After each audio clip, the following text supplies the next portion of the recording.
Okay, Mary, we're all set. Thank you, Michaela. Hello, everyone, and welcome to the book club at the center. Birchfield, having a little trouble talking this evening.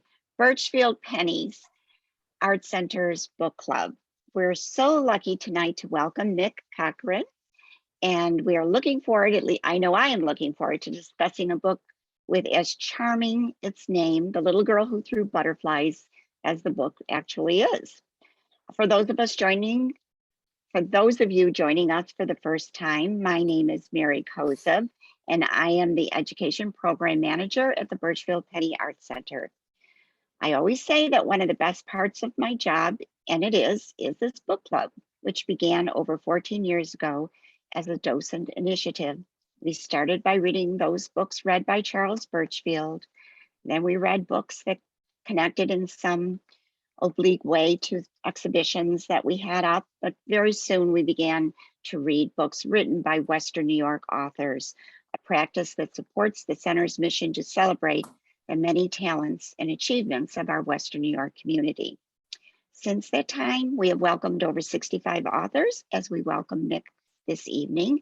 But before I introduce Mick to you, I'd like to turn things over to my colleague, Michaela, who will explain the mechanics of this evening's event. Michaela? All right, hi everyone. So just like our past virtual book clubs, this is being recorded and we are on Facebook Live. So if you can't attend the entire time, please reach out to me for a recording. We also will have this on the website tomorrow. To ask questions to Mick, please use the Q&A section. And then if you wanted to chat or just say something in general, you can use the chat section. But I will be looking at the Q&A for any questions you have. And if you're tuning in on Facebook, I'll be looking at the comment section there too. Thank you, Michaela. I now have the privilege to introduce tonight's author, Mick Cochrane.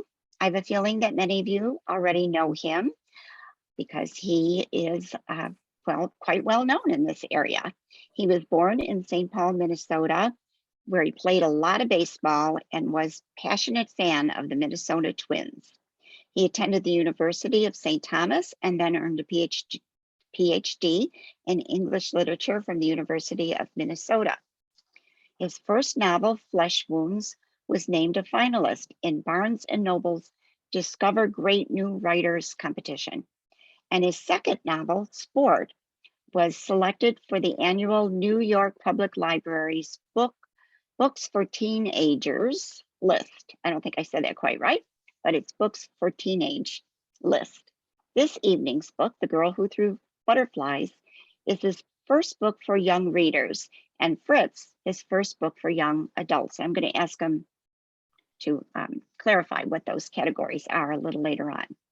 Currently, he is a professor of English and the Lowry Writer in Residence at Canisius College, where he has 3 times been named Peter Canisius Distinguished Teacher Professor. It is my pleasure to welcome you, Mick, and thank you for being here this evening with us. Well, it's a great pleasure to be with you and such passionate readers and a book club of such a distinguished history. And it occurs to me that this book is about a girl who plays baseball. She's a grieving girl, but I have thought that in a way she's an artist. And I realize in all my books there's a creative character. And I think because making and creating an art is so important to me, it naturally leaks into my books. And I think that playing baseball for her is an expression of who she is. It's not a competition. And it's a gift. She learns this special pitch from her father and expresses herself in that way. So I kind of love that the spirit of Charles Birchfield is here. And at least maybe we can see Molly as someone who has a gift and connects with other people through that in the way that a dancer has an art that uses their body. That's how I think of the greatest athletes, that they're artists in their way. So there's many things I could say, and I hope mainly to converse, but I thought it would be good to start with just a quick little edited reading from the beginning and to give a flavor of the prose, of the language, of the character, and the particular kind of sort of trouble that Molly finds herself in. So here's just a little bit from the opening pages. I'm going to conclude with a very short description of the special baseball pitch, the so-called butterfly pitch, the knuckleball, which is kind of a central figure or metaphor in the book. So here's the opening. On Monday, after band rehearsal and intramurals, when Molly got home from school, her mother was sitting at the kitchen table going through the day's mail. It was after 6, daylight saving time now, and still light, thank God. Even in Buffalo, the snowiest, grayest place on earth, spring eventually came. Her mother had changed from her work clothes into her white designer sweats. She had cable news playing low on the countertop portable, a bottle of water and a pile of catalogs in front of her. It was what her mother did after work, her ritual unwinding. She'd page through the glossy daily stack of catalogs one by one, turning the pages mechanically, looking irritated, angry even, fierce lines on her forehead. Molly had learned not to interrupt her. Her mother was in some distant, ticked-off, unreachable place, the planet of inexplicable exasperation. Molly put down her backpack and saxophone case, grabbed an apple from the fridge, sat down and waited. There was nothing that looked like dinner happening anywhere in the kitchen. Why bother cooking for just the two of us, her mother had gotten into the habit of asking. Sometimes with her dad at work, they used to make dinner together, Molly and her mother. They used to wash and chop vegetables and talk and even joke a little. Molly liked it. It was like their own little cooking show. But no more, not for a long time. That show got canceled. Nowadays, they mostly ordered out, subs or Chinese, pizza and wings. Molly missed her dad's cooking. He had only a handful of meals, spaghetti and stir fry and omelets and meatloaf. That was his rotation, nothing fancy, but always tasty. So how was your day, her mother asked. Fine, Molly said. Most days that was the right answer. It meant that she had negotiated another day without disaster, steered her little boat through the rocky waters of 8th grade without capsizing. She hadn't failed anything. She hadn't been given detention. In the past 10 hours, she'd done nothing to ruffle her mother's sense of well-being. There was so much she couldn't tell her mother. How, for example, she had dreamed about her father again the night before, who had passed away 6 months before the book opens. It was nothing especially dreamlike, nothing weird or unusual, nothing symbolic. On the contrary, it was beautifully ordinary. Her dad sitting across from her at the kitchen table, spreading jam on a piece of toast, wearing his favorite plaid shirt, frayed at the collar, his weekend shirt. In the dream, her dad smiled, a little sadly maybe, as if he knew something she didn't, and handed her a plate with the toast on it, 2 slices, strawberry jam, cut diagonally, and it looked perfect, the most delicious thing imaginable. She could smell that warm toast smell, even in her dream, the best, coziest smell in the world. And when she was wrenched out of her dream and back into the world, her mother rapping on her bedroom door as she walked by, 6:30, Molly, time to get up. It was terrible, like another death, just as cruel. What would be the point? Maybe her mother had her own dreams. In the past 6 months, Molly had come to understand that the most important stuff, what was closest to the bone, was just what you never talked about. There were no words for it. A heartbreaking dream about toast. The trivial and silly is what you spent your day chattering about. You could ask your friends how they liked your hair, but you could never ask them what you really wanted to know. Is there hope for me? Yes or no? And I like that passage about what can't be put into words, what Molly understands. And I think that's where writers ironically live, that we spend our lives trying to put into words what can't be put into words. But we all understand that, don't we, in families, that the real stuff is what can't be articulated. And especially I think with a young person and an adult, all those silences, all those one syllable answers are on the surface. So Molly loves baseball. She has these dear memories of playing with her dad. And the little bit of baseball lore is that there is this singular pitch, and it's real. And it always fascinated me. And I think now there's maybe one Major League Baseball player who knows how to throw this pitch. And instead of going straight and fast like a fastball or curving in a predictable way like a curveball, it literally does not spin, which is sort of a wonder of physics. And because of that, it floats utterly unpredictably. So no two are alike. And Molly just happens to know how to do this. This is her superpower, this particular pitch that she learned from her dad. And so I'll just read a short description of that, and then we can go from there. To throw a knuckleball, you gripped it with your fingertips, your nails really, kept your wrist stiff, and let go of it as gently as possible. If you did it right, the ball didn't spin at all. You could see the laces, practically count them. It really fluttered like a butterfly. The first time her dad threw his knuckleball, she couldn't believe it. How do you make a ball not spin? How do you make it wiggle like that? It was a magic trick. Right then and there, Molly wanted to know how it was done. Her dad showed her. Some old coach had showed him years ago, and she practiced. Eventually, she mastered it. She was no more than 9 or 10 at a time. In their backyard games, Molly threw it more and more. Her dad would sometimes complain about a knuckleball because it could be hard to catch. It was completely unpredictable. It would drop at the last minute, bounce, and hit him in the shins. Even though he'd gripe, Molly could tell he was proud of her. Her ability to throw a knuckleball was an amazing talent, completely without interest to just about anybody else in the world. If she'd been double jointed or capable of belching the alphabet or turning her eyelids inside out, that would have been different. Something like that would have knocked him dead at the lunch table or at sleepovers. If she'd been a phenomenal speller, she might have ended up on television. But a knuckleball? Still, it made her happy. It felt great to be so good at something. When she was in the backyard pitching to her dad and the floater was working, all was right with the world.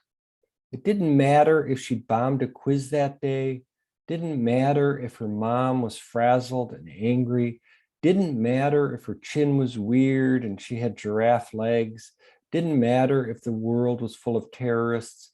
At that moment, when she was winding up and letting it go, everything was okay. She felt intensely present, alive. The knuckleball wasn't just a pitch. It was an attitude toward life. It was a way of being in the world. It was a philosophy. You don't aim a butterfly, her father used to say. You release it. Each pitch had a life of its own. It wasn't about control. It wasn't about muscle. Each floating and fluttering pitch was a little miracle. It was all about surprise. To her, though she would never say so, every knuckleball she threw seemed like a living thing, each of them full of impish high spirits. About halfway through writing this book, it occurred to me as I was trying to write about Molly throwing the pitch, I realized I was writing about writing for me. And so there's the art, that feeling when you're in the zone, and sometimes I'll talk to kids and I'll say, what is that thing that you do that you stop looking at the clock? And it may be painting, maybe playing a sport, it may be singing, playing your guitar.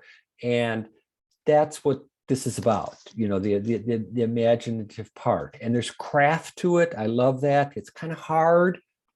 Writing is hard. You got to put your 10,000 hours in, but there's that wonderful in the moment surprise. And all writers say that, don't they? How can I ever surprise my readers if I don't surprise myself? And that sense of discovery. So that's what I would sort of put out there, perhaps Molly as a kind of artist, a grieving person. And we all know that sometimes it's those painful experiences that lead to artistic souls creating things. I'm not sure happy people always make the great works of art necessarily. I have a quick I did- comment. Oh, sorry, Mary. No, Just go hearing ahead. that description of the pitch, because I didn't know that that was type of pitch that you would do, but I play volleyball and there's a serve that you do that's called a floater, and it's like the same exact thing where it literally floats, it doesn't spin, and it will zigzag to wherever it's going. Oh So my that God. was And the- how do you do that? What's the so technique instead of serving where you're full speed and you snap your wrist, and serving, you're stopping your hand and you're hitting it just on your palm, and it sends it straight and it'll float. Well, this So, is fantastic. I did not yeah. know that. And you called it the floater. Yeah. Got it. Mick, I just like to talk about that whole pitch and the floater as well as sort of a metaphor for life, because as you said, it takes skill and it takes discipline to be able to practice enough that you have the skill, but there's no spin on it. And I love that too. It's a straightforward off the hand it goes, but it is a metaphor for life in the bigger context. And that is that you have to practice, you have to be disciplined, but you have to be willing to accept and expect the unexpected. And just like her father dying was the unexpected. Absolutely. It's so true. And I think that's really what I love. Baseball is a place to go for metaphors, and it's just rife with them. And I put a few epigrams in there about butterflies, and my goodness, there's just so many. But the idea, exactly it, and of letting go, and to say, well, we have scripts and control. But so Molly is wise beyond her years, because she knows what we all learn at different times is the things that we love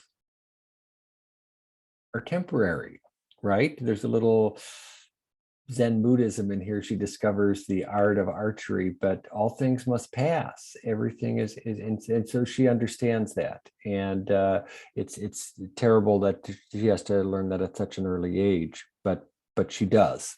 And baseball, to me, the other, this really isn't about baseball, but baseball is there, and I'll swear to you, all the baseball details are scrupulously accurate. Trust me. But and I've heard it said, baseball is one of the most American things like jazz. And what intrigues me about it is that it's both individual. When Molly's pitching, she's out there alone, and when a batter is batting, it's them.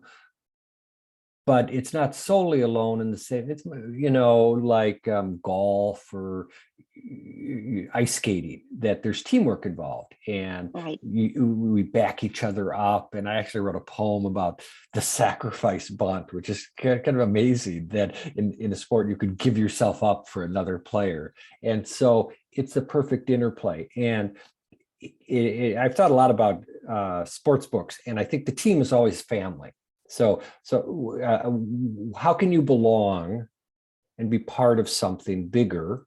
You put on a uniform to be like them, and yet also honored and recognized for yourself, which is what we all want, right? We all want to be honored and recognized for ourselves, but we don't want to be Robinson Crusoe on his island all by himself. We want to belong to something bigger. So baseball, volleyball seems more kind of like a blob sport to me, like soccer, and there is that individuality, but there isn't quite like on the mound or in the batter's box or like that one-on-one. So I don't know, the Ken Burns have said, baseball and jazz, and that's democracy, right? That we all are individually important, but we're also collectively important. That might be a stretch, but I think you're right that I'm good with it.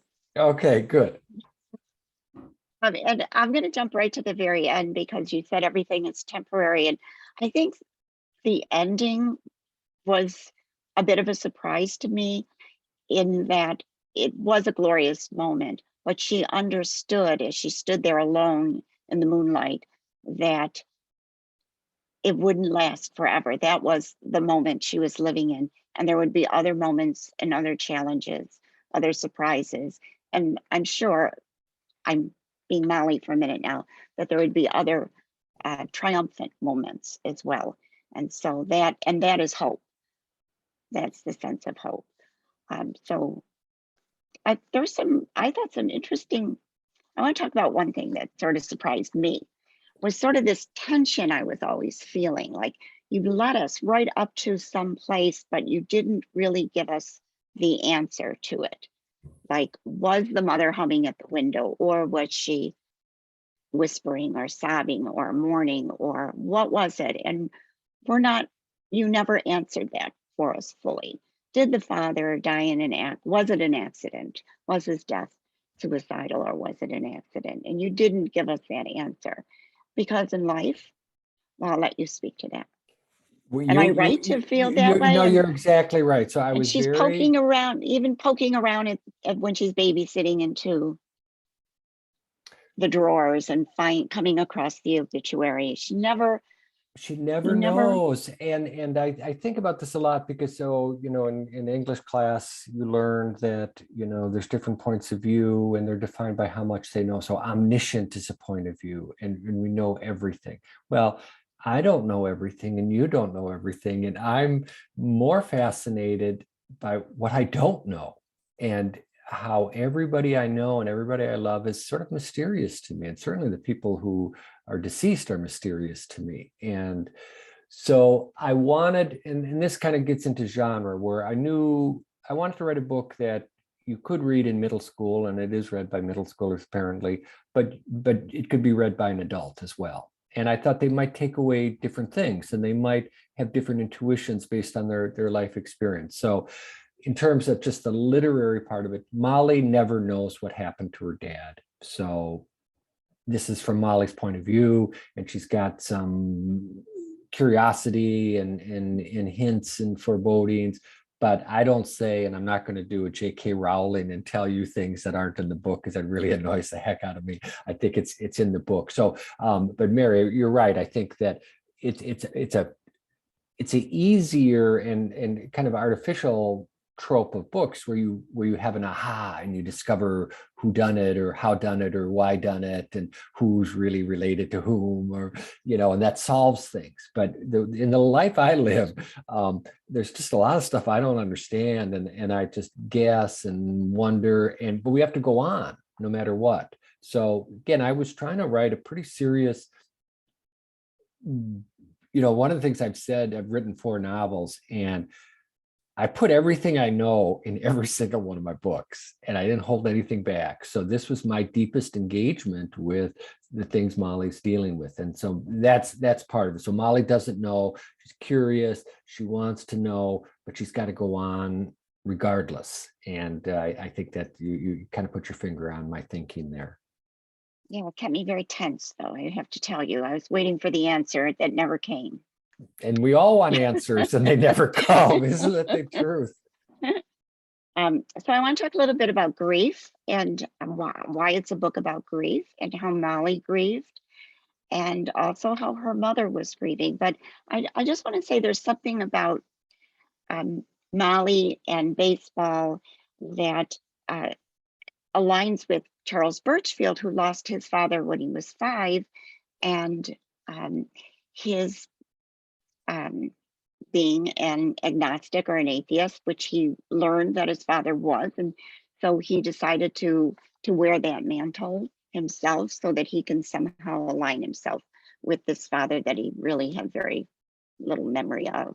Although he did have a good relationship with his mother, was a way for him to connect to this deceased father that he really didn't know. And so I thought of that when I was reading about Molly connecting to the father through her dreams or through baseball. So want to talk a little bit about grief? Sure. Where do we begin? I mean, it's one of the most central human things, isn't it? That we lose things. And, I had an alcoholic father who left our family quite early. So there was a kind of grief there. My mother had an incurable disease, and I grew up in very difficult, and I've written about this, but my sister and I were quite close, but we were poor and there was violence in our house. And so at an early age, I learned that the world is not an ideal place, and yet there are these people who love us and that you know, teammates, as it were. Baseball was a place that made sense to me, and there were heroes and rules, unlike my home life, and so there was a kind of refuge in that. But to me, these little ruptures in our lives when we lose things are you know, key moments. And when I think there's a Buddhist nun, Pema Chodron, who wrote a book, When Things Fall Apart, and she talks about how when things fall apart these are opportunities for spiritual growth, for, you know, for deeper understanding. And that's when things get interesting. It's a gift for a novelist. When things fall apart, that's when the story begins. My happy day, my happy childhood, my idyllic vacation, that's not a story. And to me, the story begins when, as we were saying, it's hard to go on, but we have to find a way to go on. So to me, that story of Molly, and you know, Kurt Vonnegut, you know, he had his pictures of 3 different plots, and he had one man in the hole, and it's like things go down, and then they go up, and people never tire of this story, Vonnegut used to say. And well, and that's a lot of different stories, but I think that's Molly's story, and there's different things that pull us down, and loss and grief. But I am fascinated how some people become bitter. Some people become mean, some people become isolated and cut off, and yet there are other people, and my sister, to whom the book is dedicated, is one of those people for whom loss and suffering makes them tremendously compassionate and generous. So we came from a broken family. She became an advocate. She became a family court judge. She revolutionized the court. She became a sort of a Buddhist bodhisattva to many people. She lived for 10 years with a terminal diagnosis and was a beloved and generous figure. And that's interesting to me, that's available, that it's possible to negotiate the losses of life and keeps one's generous spirit intact. So I wanted to sort of follow Molly's path. I didn't know how she was going to end up. I thought it was going to be hopeful, but I didn't want it to be artificially hopeful. But one of the things, we may talk about genre, you know, I'm a lyrical realist. I heard someone use that label for novels, but in children's literature, they said there's a little bit of magic sometimes. And the little bit of magic is in Molly's art. And it's the knuckleball that she trusts. I thought that it reminded, I read a lot of fairy tales, and, you know, in the Grimm fairy tales, there's often the story, someone who has a gift, you know, and even like the 7 brothers and the one guy who can swallow the ocean or something. And I was always fascinated by that, because I thought, well, what a stupid gift to be able to swallow the ocean. But there's a time when it comes in handy, and he trusts it. So Molly can throw a knuckleball, and she doesn't know what good that could be, but she kind of rides that gift. And eventually, you know, she thinks she hears her dad's voice. And who am I to say that she doesn't hear her dad's voice? And she gets to that point, and she understands, those of us, I think, who've lost people that we love, that person is available to us, that their love is still there. And if we can open our ears and our hearts, it's there for us when we need it most. And so Molly learns that profound lesson. So Molly's wiser, you know, she knows things at 12 that I didn't figure out till my 50s. But that's, I think, the great thing about literature. You can compress and create a more concentrated form of wisdom there. I think to me, there was a little bit of this moment when, and she is very wise, but she missed one thing, and that is that her mother was also a human being, and that her mother was not cooking with her anymore for a reason, because she couldn't do it at that point in time. And so there is that moment when she does understand and sees that her mother is a 3-dimensional human being that is walking around wrapped in her own grief. And it's so subtle, it is barely there, and it just came out in those glasses of lemonade. And that was, and that's a great point. And like many, you know, young people, she's a shrewd observer of adults. and sees all their faults with a devastating clarity. They're all, if parents know that you're being observed and your pores and all your foibles are exposed. So she's, watching and kind of doing research on her mom. She doesn't trust her, and she's self-absorbed as you should be when you're in 8th grade. But you're right. At the end, her mom is capable of she shows up at the game, and she doesn't think she surprises Molly in that regard. She's a little bit of a knuckleball to Molly, capable of surprise, and Molly loves being in her presence there. And so she creates this little family with Lonnie, her personal catcher and her artistic soul, and Celia, who I've said is the best friend we all need if we're going to do something brave. And they create this little community and coming together. And you're right. So Molly's able to see the mother's humanity, and her mom was able to see her and acknowledge her. And that's what she craves. And she gets, so it's satisfying. It's just a moment. And I think that's when Molly understands, a feeling I've had, maybe you've had it too, is even while it's happening, you realize you're going to miss it. Yes. And that's the sense of the ephemeral nature. And Molly has that thought, but she has the good sense to realize this is wonderful to be surrounded by these people here. She knows what she's got. I was thinking too, what a good lesson it is for young people to know that you don't need 100 friends. You don't need to be the popular girl that with the pom-poms. You need 2 good friends like Molly had, 2 really good friends that were there for her through it all. And what a great lesson that is for any 8th grader to realize that. No, that's a good... I remember my kids came home and said, "Mom, nobody likes the popular kids." I'm like, well, I think that they do, because that's why they're popular. Like, no, Mom, they don't. Nobody likes the popular kids. But I think that's a great lesson for a young person to learn. And I'm glad you put it in the book. Oh, good. For all the 8th graders that are reading the book. Yeah, thank you. So let's see what other questions I had. Did you have a question, Michaela? No, we don't have any Q&A questions yet, but if anyone does have a question for Mick, just please put it in there and I'll ask it on your behalf. Okay. I'll just maybe this might inspire some questions, but so my first 2 books were for adults. I mean, I never thought of writing for young readers. My second book has a character who's young, but so do a lot of books. But my agent called me one time and said, an editor of books for young readers read your book and said, this guy can really write for young readers. Have you thought about it? He'd like to talk to you. His name was David Gale. I remember he passed away recently. He was a beloved figure.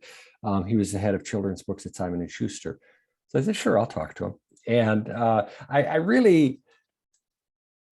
probably had kind of a bad attitude because at the time, Harry Potter was so popular. And so I talked to him and I said, well, isn't it all like dragons and wizards and vampires? And this David Gale, yeah, I hate that stuff.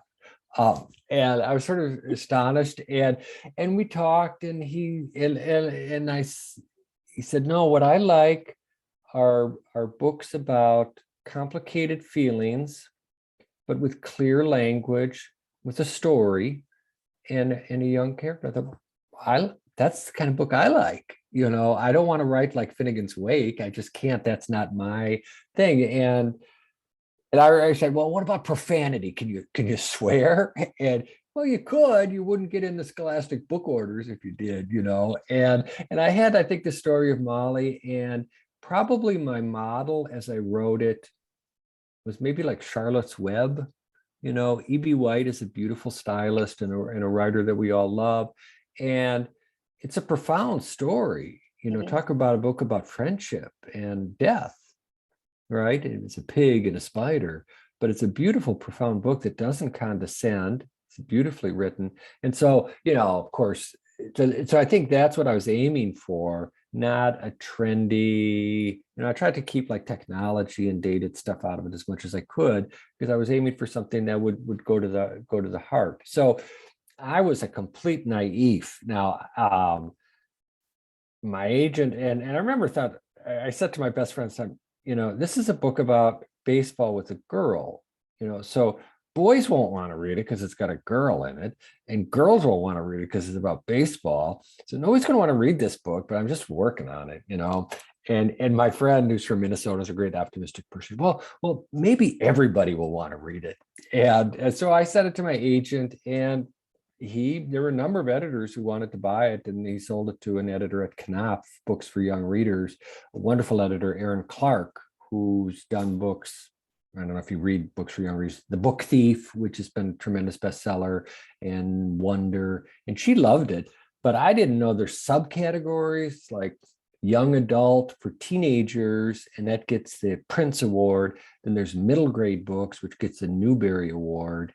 And I think she didn't, and we had this great talk before she offered on the book, and she said,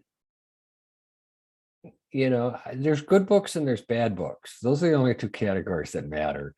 And I love that about her. And I think they acquired it. It was going to be a young adult novel, but they marketed it as a middle grade book. And, it's marketing. It's where in Barnes and Noble they put your book. Let me see. And young adults, so I don't know if this is heresy, because I know people who study markets and what you have to do to get it in this kind and that kind, blah, blah, blah. But, books for young readers are made up. It didn't exist 100 years ago. I mean, Huck Finn is a young adult novel, of Mice and Men. And so now that idea of so you could probably study the invention of childhood literature and all that. So I kind of walked through the back door, and they let me in, and it sort of delights me. So this book is taught quite a bit. I went to Wyoming prison and met with men who had read it for the Battle of the Books. And that was an interesting 4 hours I spent there and talked to. What is the Battle of the Books?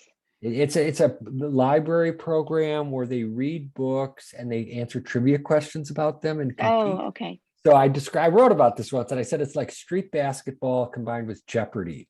And these people knew everything about Molly and her mom's favorite color, and they were high-fiving in this gym. And one of the best experiences in my life as a writer, a man came up to me and said, "Your book is the first book I ever read in my whole life." And he was about my age, and that meant a lot to me, and so it confirms my belief, my hope that stories, literature, these little messages in a bottle that we send out can land anywhere, and that it's not marketing, it's literature. And so that's sort of my happy accidental path to becoming a writer for young readers. Mick, I've read the book I've read a few books since I've read the book, so forgive me. I've been really trying to remember if you gave the mother a first name. I don't think so. She's Molly's mother. Yeah, she was Molly's mother. And that's I mean, that's right. I mean, that's how kids think of their parents, and that, I think that's emblematic of her. What you're pointing out is that she doesn't see her mom as someone with a backstory. I can't remember if she knows her. The guys at the prison would know, because they knew everything. I don't know if they give the dad, her last name is Williams. I don't think she thinks of her father as having a first name either. So they're mom and dad. I was racking my brain trying to remember if you gave the mother a name or not. But it does make sense that she'd not have a name, just Molly's mom. Michaela, did you have any questions? We don't have any Q&As yet, but there is a lovely comment in the chat for Mick from one of our participants, Cheryl, that I think you can see, Mick. Mm-hmm. I won't read it aloud, but it's thank you for your comment. And yeah, if anyone else has questions for Mick about the story, about writing, please use the Q&A section.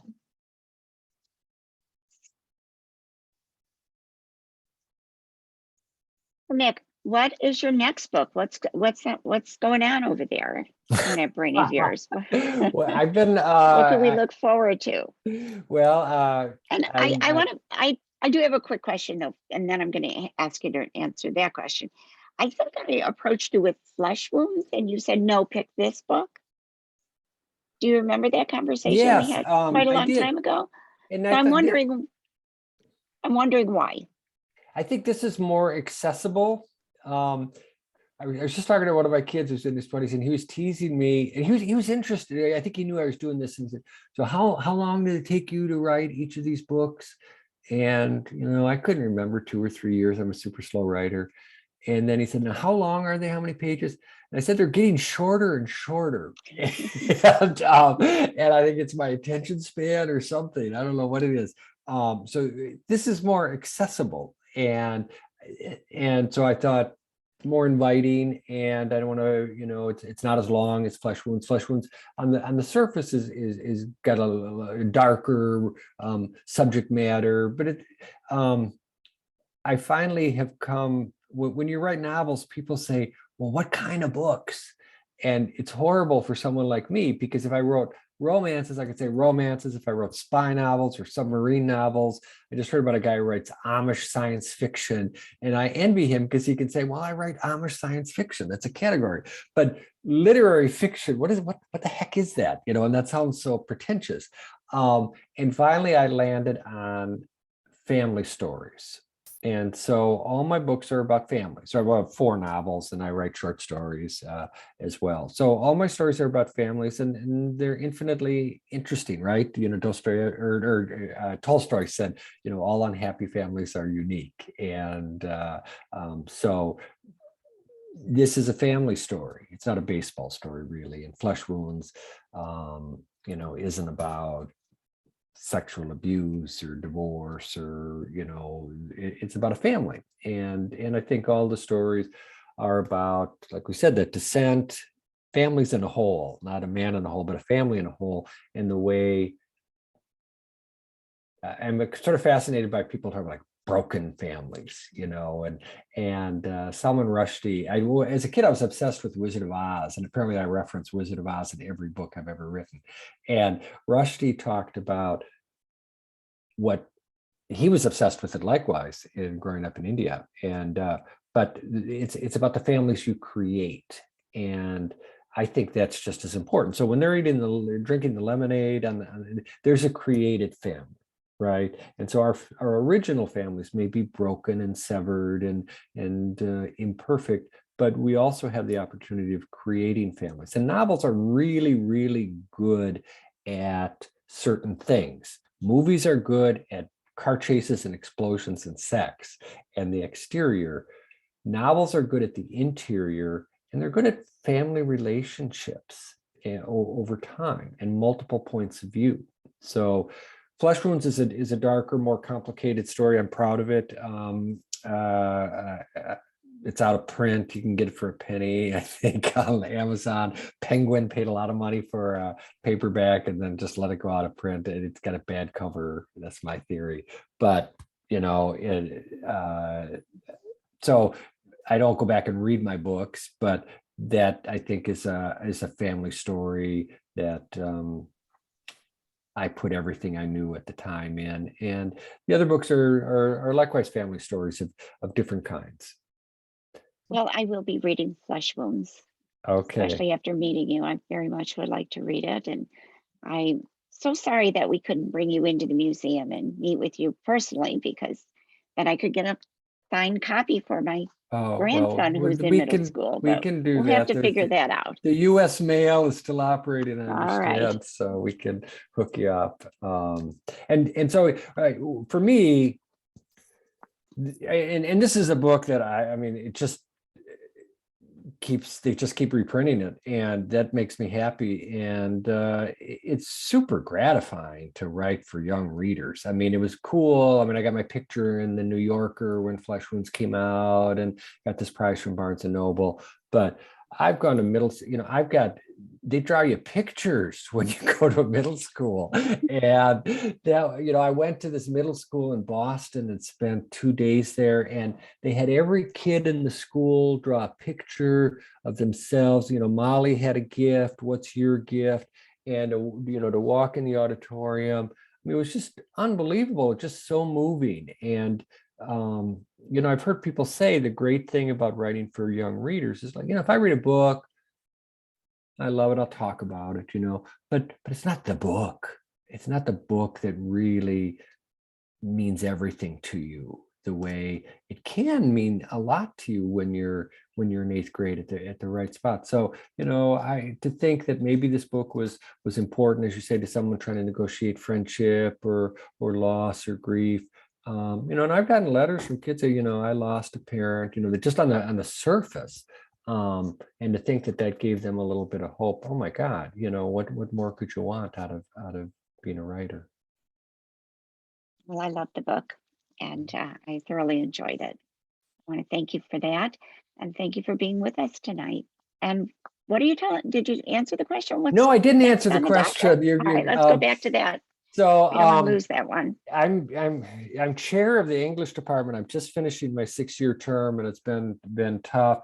And I teach a lot, and I lost my sister in the last year. And so I haven't had time or space to work on a novel. I've come to late in life, like Grandpa Moses, to poetry. And there's a poet who visited Canisius, and I hired her to be my private poetry coach. And I've published, and I kind of, what I like about poetry is that it's short, and it honors language, and I'm certainly interested in language and sentences and so on. So that's been my sort of creative outlet, such as it is, in a way for me to reflect on the world and pay attention to the world. I think that's what writers do. And so I've been writing poetry, and it's really good.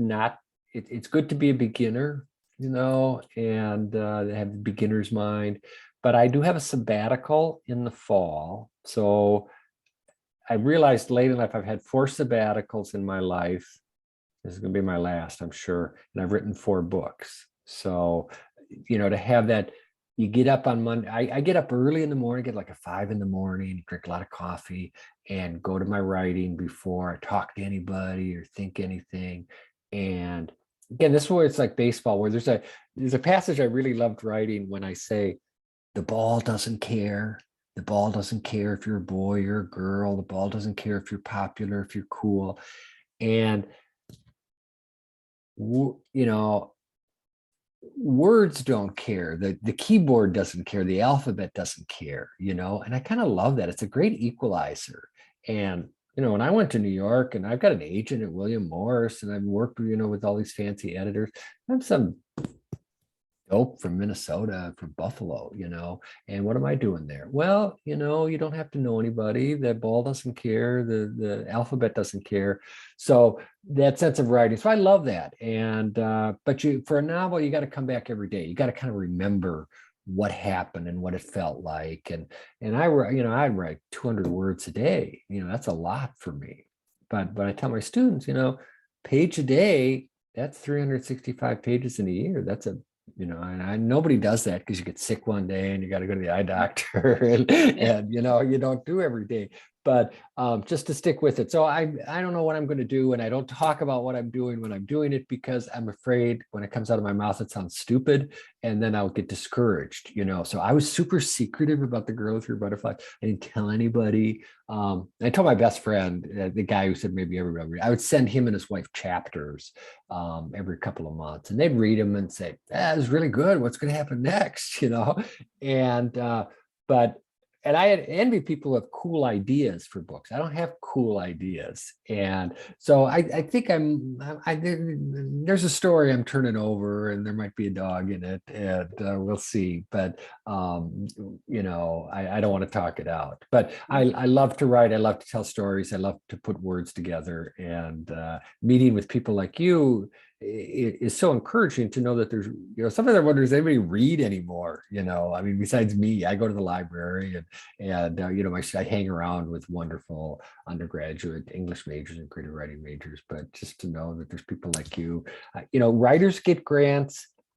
My big idea is that readers should get grants. You should get money from the National Endowment for the Arts just to read books. They have the books delivered to your door, pay you to read them. The culture would be better. The world would be better. So tell that to Joe Biden.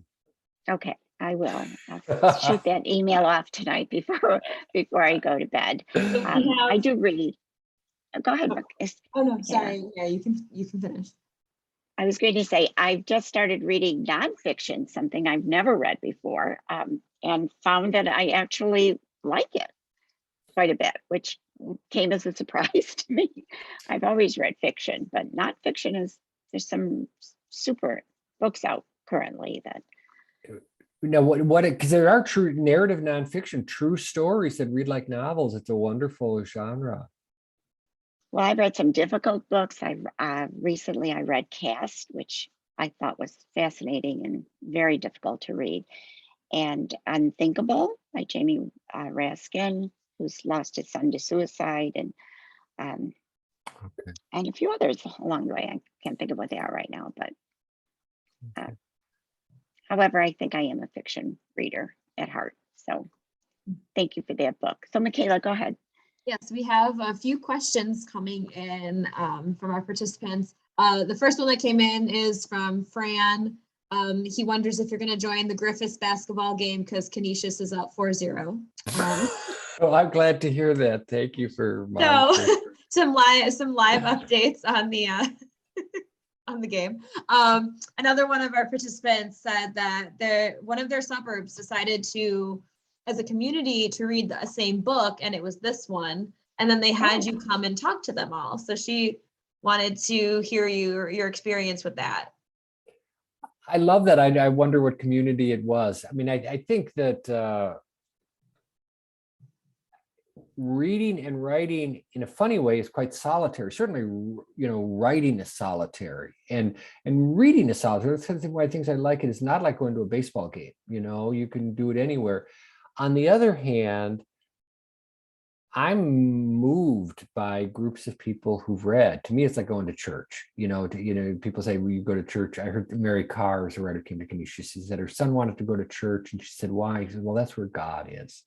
Or to see if God is there. And I think in a way, God of literature are when groups gather. So to me, back to those families. That's why I've devoted my life to. I have my dream job as being in the classroom. That's a little community of readers, and I think that is a sacred space to go into a classroom. And even if the radiators are clunking or whatever, it still is something special going on there. So I think it's a fantastic experience, and for people to talk and connect, and I love how story breeds story. Cheryl told her story, from the heart that this story elicited. And, that's what we are. We're humans. We make little webs of story. And what is intimacy or friendship other than our sharing of stories? I tell you a story, you tell me a story. And so to do that on a large scale is literally one of the joys of being alive. So I'm always glad to be part of that, and not just as like the talking head, but the listening ears as well. The last question I have here is, do you work up an outline or a plot or storyline, or do you begin with an idea and see how it develops as you write? The second formulation is closest, and it seems very unscientific and borderline incompetent, but that's the way I do it. And I could see outlining a term paper, but a story. One of the things I treasure, I love writer quotes, but E.L. Doctorow, the writer of Ragtime and many other books, and he said, writing a novel is like driving across country at night, and you can see as far as your headlights, but only that. You can't see all the way to California from Buffalo, but still you can get there. And that's what writing a novel is like. So, I got intuitions and I kind of feel like where it's going. and you follow that. But, I mean, I remember, little things when I wrote the girls who, I kind of hired Lonnie just to be like an extra in the classroom. Then I got interested in this kid. Well, who is he? Well, he's the artistic kid. And then he was on the field, and I thought, okay, a lot of these boys are going to kind of be jerks and ignore Molly, but someone's got to play catch with her. And then there's this thing in knuckleballs, which is just like too good to believe, is that they're so hard to catch. There's one player, that's all he does. And they call it the personal catcher because it's so hard and they have a special glove. So, okay, Molly's got to have a personal catcher. It's going to be Lonnie. And Lonnie is artistic and he's compassionate and he's got his own suffering, right? His dad is divorced. So he's open-hearted and kind of quirky. And so that was, that day, at 4:30 in the morning, whatever it was. And I figured out that Lonnie was actually going to be an important character. I love Lonnie. I'm glad. And I always love those quirky. I taught art for 36 years. So I know that I knew Lonnie. Oh, there's always the art kid, right? Yeah. And and that's a sensitive one. So I forgot about Lonnie, in our Birchfield Book Club, and he, I love the moment, I made this up, is when one of the kids writes a hateful graffiti on Molly's locker, and Lonnie turns it into a work of art. And I thought, that's kind of a key moment, that it's huge. What art can do, can turn things inside out. Mm-hmm. And he was brave too. He was brave. I loved Lonnie. He was a good guy. Good. So thank you, Mick. Thank you so much. What a joy. Thank you so much. And spending time with us. Okay. Thank you for the darling book. I truly enjoyed it. And as I said, my grandson will be getting one in his Easter basket. So. Well, it would be my pleasure to send him one, and you can email me his name and we'll get it to him. So thank you. It's not as good as chocolate, but thank you so much. Thanks to everybody for reading. So, and thank you all for being with us tonight. And please come back and join us again on April 7th. And everybody should come to the museum and see A Lifetime of Themes. Charles Birchfield, a huge retrospective show of his work with 35 works that have been borrowed from all over the country. Some have never been in Buffalo again, and some may never be back again. So this is an opportunity to really see some extraordinary works by the master himself. And I hope to see you at the museum. Thank you, everyone. Thank you, Michaela. Thanks again, Mick. And good night, Mary. Good night, everybody. Michaela. Good night.